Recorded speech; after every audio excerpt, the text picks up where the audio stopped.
the single arm dumbbell row. So that's going to involve a bench and a dumbbell, obviously. We're going to have one hand on the bench, one knee on, and we're going to row. Sometimes you don't need all the flashy equipment. Now, theoretically, something like a free weight rowing movement might be not optimal, quote unquote, because of your strength. Essentially what happens when you are doing pulling movements is that you're quite strong in the stretched position, and then you get really weak. So it really becomes quite hard to finish the movement. So when we have different kind of plate loaded variations, or some machines these days, you can make it harder or easier where you want it.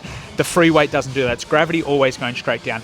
And that is a potential theoretical downside. However, doing it while on vacation, I found it really effective, so I'm going to keep doing it. So I've got my straps here, and again, this is just to avoid any kind of focus or thought that has to go into my grip, so I can really focus on the muscles that we want working.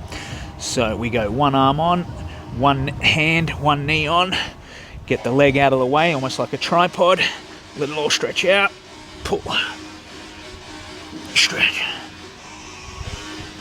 So what we're going to do to kind of counteract the resistance issue that I just mentioned, or our strength issue, is towards the end of the set we're going to do some length and partials. So we're going to bring it up and in towards us as much as possible for as long as possible, try to touch our body.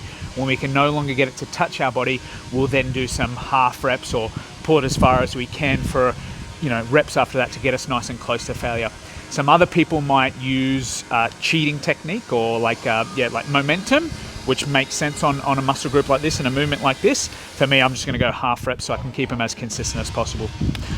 Yep, and then this would be my Coach Dan tip for these. Get some straps so you don't have to focus on your grip or your hands, because we don't want to think about our grip. We want it to fall out of our hands, and we're really trying to grip on. We want to focus on the muscle as we do it.